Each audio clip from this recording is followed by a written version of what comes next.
It is more important for every organization to protect their servers and the client from the threats.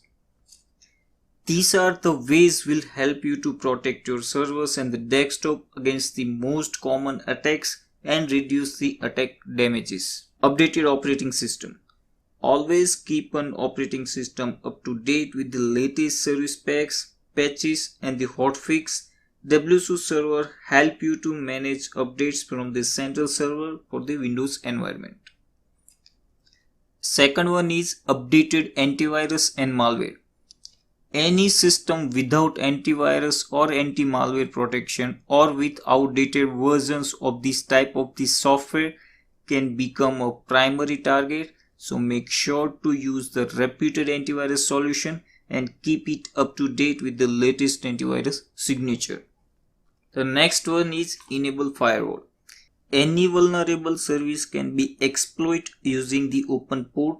So it is always recommended to block inbound and the outbound ports and allow only necessary ports to specific host IP or the services.